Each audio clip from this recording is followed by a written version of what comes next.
Скопје ќе гори од смеа. Скопје стендап комеди фестивал од 1 до 4 јуни во салата Фросина во Младинскиот културен центар. 4 дена урнебесна смеа и враќање во нормала со 12 врвни стендап комичари од целиот регион.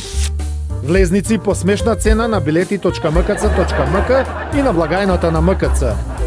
Генерални покровители: Глеј, првата македонска стриминг платформа и градот Скопје. Нормално. Скопје гори од смеа. Конечно.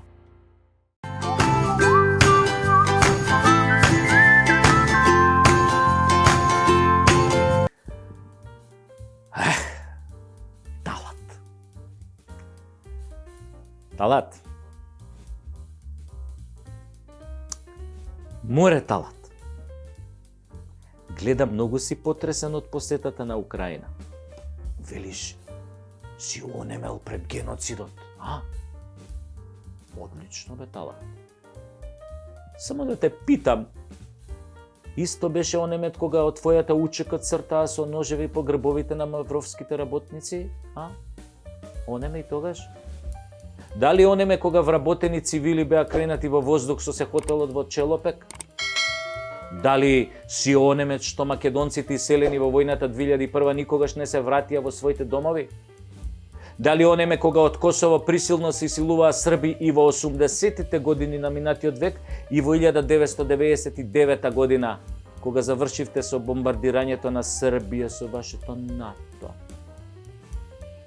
По кои тоа аршини, Талат, едното ти е геноцид, а другото борба за човекови права? И што мајка бараше бе во Украина, а? Па требаше во Донбас и Луганска и русите да одиш ако си фер и ако си вистински борец за човекови права. Оти тие бараа одцепување од Украина како што твојот народ на Косово бараше одцепување од Србија. По некоја логика треба да сочувствуваш со народот кој бара одцепување од некоја матична држава, а не со оние кои сакаат тоа одцепување да го спречат со убивање кое во Донбас и Луганск трае од 2014 година, кое со живот ја платија 14.000 руси, убиени од украинските азовски бригади, полкови. Тоа не е геноцид за тебе? Само Сребреница и Буча ти се геноциди? Или она во тоа селото на Косово Рача, како се викаше, што потоа излезе дека е Фингерај, колку да се започне со бомбардирањето на Србија? Или кога се убиваат руси, или кога се шкрабаат македонци со ножеви по грбови и чела, тоа не е злостор, така? Само она што мене ми одговара да го наречам злостор, тоа е злостор. Многу американски е тоа, бе, Талат. А? До кога бе со селективна меморија вие борците за човекови права? Не се чаталете многу. Оти знаете како велат црногорците? Никоме чоче ние горјала дозоре. Еден ден свеќата ќе се угаси. Ветерот во грб ќе почне да дува контра, Талат. Земете ве пример од бугарите, најсвеж пример имате. Не ги почнаа да му се чаталат на Путин и што добија? Путин им го секна гасот, а зимата не кае. Ке дојде за некој месец, нели? Бугари фраери, како без газ понатаму, бе, а? Ај сега прдете у цевките за да имате газ. Ако сакате, и ние македонците ќе попрдиме во цевките, нели, како добри соседи и пријатели? Па зашто е оној договор за пријателство, ако не за вакви моменти? Кога Путин ќе ви го секне гасот, да прдиме во гасоводот за вие да имате газ. Многу сте јаки, нели, бугари? Имате јака улога во ЕУ. Главен полицаец на ЕУ кој дисциплинира непослушни народи што не ќе да се пишат бугари. Море, бугари, до кога ќе ја правите истата грешка? Секогаш кога летате со паметот дека сте многу јаки, доаѓа лично кармата по вас. Или Путин, што му доđe исто. А пред него па ви дојде Сталин, ако добро се сеќавам. И Путин и Сталин, значи, ви дадоа по една воспитна. А гледам пак ќе одите на баци рака кај русите, како што отидовте кај Сталин кога ги паркираше тенковите на ваша граница во 1944 година. Тогаш цвилевте: "Аман немој, камарат Сталин!" Па сега пак ќе цвилите. Таква ви е кармата, бе, што да ви правам. Кој високо лета, ниско паѓа. И дај сите вие таму, атлантистите, граѓаните, Треба да сватите една работа, а тоа е многу важна работа за вашата иднина. Не можете со Владе, ниту еден од вас. Владе пред да почне да тепа се пресметал. Секој ваш потек. Затоа Владе ви игра симултанка. Вие сите, он сам, ко Боби Фишер да игра шак со карамфили. Ве растура колего коцки, ве убива во поим. И требаше некој да ви покаже кај ви е местото, распрдени едни. Вие ли ќе го контролирате светот со вашите пореметени вредности и левичарски либерални идеологии? Нече мочи ове ночи. А до душа ни следната ноќ нема да може, а ни таа после неа нема да може. А допрва има да ви падне и мрак на очи. Владе! I love you! Je t'aime!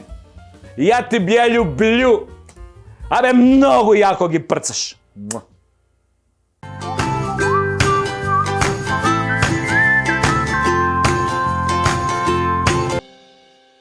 Другови и другарице, драги пионири, ој сум се заобал, сум мислел дека сум Тито. У мене и стварно сум Тито у Северна Македонија. Ја, Александар Антич, звани Али Ахмети, денеска го имам тој чест да го отворам новата Айфелова кула на УЧК во село Слупчане, символот на борбата на СДСМ да остане у власт и негов народ да го носи у пропаст.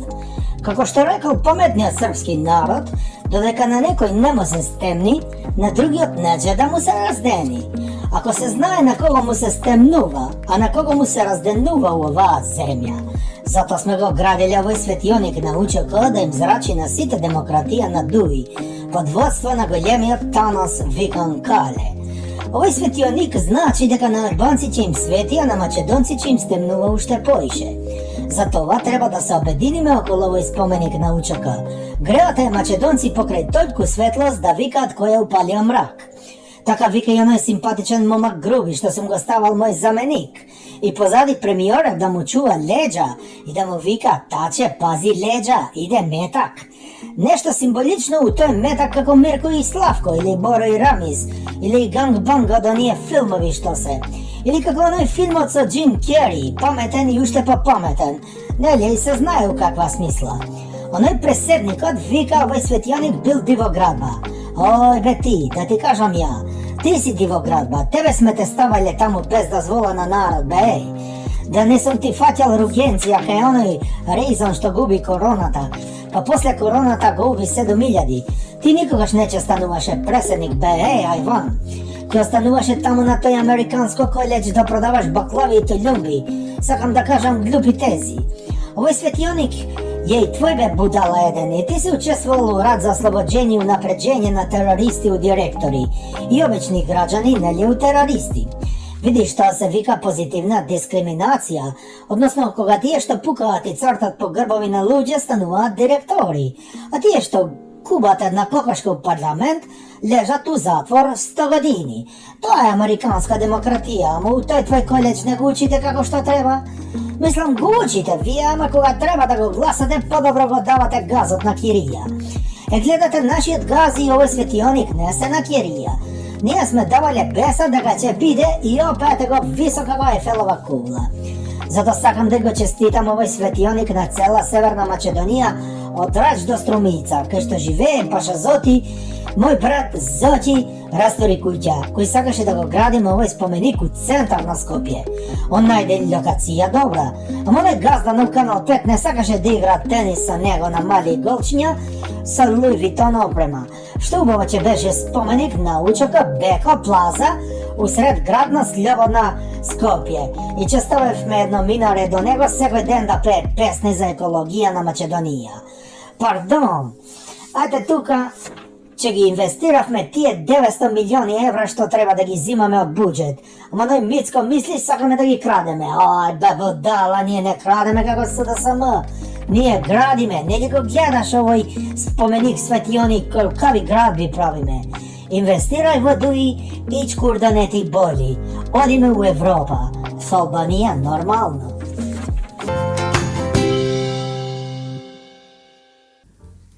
Има еден вид за Македонија кој вели дека сме број 2 во светот по корупција. толку сме корумпирани што не имаат корумпирано да го препуштиме првото место. Квази држава во која секој се што е на продажба јавно, транспарентно и никој ништо не му може на корумпираниот, затоа што оние што треба да го санкционираат според словото на законот се покорумпирани од него. Оној јавниот обвинител блада нешто на телевизија како демек работеле по закон, дрнјариња, шие мугаџура, а од Марс се гледа дека секој ден постои некој корумпиран во обвинителството, судството, полицијата, царината или во политиката. Знаете како се гледа дека е некој корумпиран? Многу е лесна констатацијата, најлесна е на свет. Кога една работа нема логика, тогаш се работи за корупција. Човечка логика, мислам. Секаде во општеството каде што нема логика, таму има корупција. Едноставно е многу. Има логика штрајкот на даскалите да биде ставен во мирување и да не добијат ништо. Дали има ова логика? Нема. Па Јакимчо тоа го објасни иако никој ништо не го разбра. Како што објасни онаа несреќена Реджепи кога доброволно го киднапираа за да го средат новото парламентарно мнозинство. Иста работа. Немаше логика да се потпише на мнозинството и да го снема 3 дена. А потоа раскажуваше фантастични приказни како оние за Хари Потер, за ЕУ и за жена му. А приказната е една.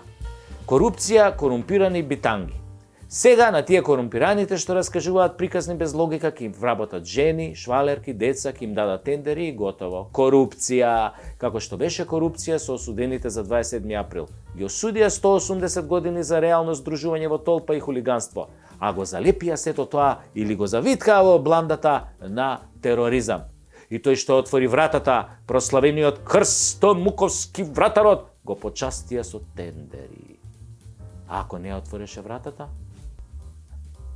ништо тоа немаше да се случи. Така, немаше да има последици, историјата ќе беше малку поинаква. Вака, историјата се создаваше на база на предавство и корупција, чиста логика. Ама не, кога логиката престанува, корупцијата владее. Според оваа логика, 300 спартанци кои во 480 година пред нашата ера ги соприја лјадниците персијанци на Термопилите, не се валидни за таа приказна. Кој што Крсто не е валиден дека отвори врата што беше блиндирана и при тоа во државата создаде трајни последици со векови. Исто ко спартанциве, нели? Ама спартанците испозагинаа до еден, а на Крсто влакно од глава не му фали. Дури е полн како брод, како гусарски брод. Ама без логика на неговото место лежат други луѓе, вкупно 180 години затвор. Се е можно кога си корумпиран, луѓе мои. Тоа е, корупцијата е најгадниот криминал, а ја гледаме секој ден. Се е корумпирано и локално и глобално, се корумпира со бенефиции, со тендери, со грантови, со ваучери, со вработувања и тоа го прават највисоки институции, се е корумпирано. Абе на мочање не можеш да отидеш без корупција, а камоли на операција или на суд. Боже, пази. Затоа се вика не раскажувајте бајки кога ја објаснувате корупцијата, затоа што бајките немаат логика. Таму каде што владее логиката, владее и правото. Логично ако си криминалец да лежиш затвор. Не е логично професорите да добијат тикви со расол, а некој познат да добие грант од 1.400.000 евра. За крастајци да сади. Крастајци криви. Ме молам. Вака како што изгледа, нема надеж. Дури и ти, Анджелина Джоли, ако ми дадеш. И пак нема надеж. Ние сме во клиничка корумпирана смрт. Се е корумпирано. Самата логика кажува дека некој издал 200 пасоши на криминалци, а судот дава огромни казни за влечење коса. Но за одземање живот казната е мала, затоа само пуштете си онака од срце, бе. Абе, терајте, бе. Обвинителите се глуви кога јавно се кажува дека парите од рекетирање ги зеле нивните политичари наредбодавци, кои ги има на илјадници, ги има на фотографиите и документите, нели? Тоа е тоа. Народот ја препознаа корупцијата затоа што ја знае логиката. Правото може да го извртите, но човекот се раѓа со чувството за логика. Затоа логиката е најважниот чекор кон вистината и да знаете, ако сте корумпирани, чабе објаснувате и се правдате. Секој што логично размислува знае дека сте криминалци и корумпирани. Логично, нели? Чиста логика.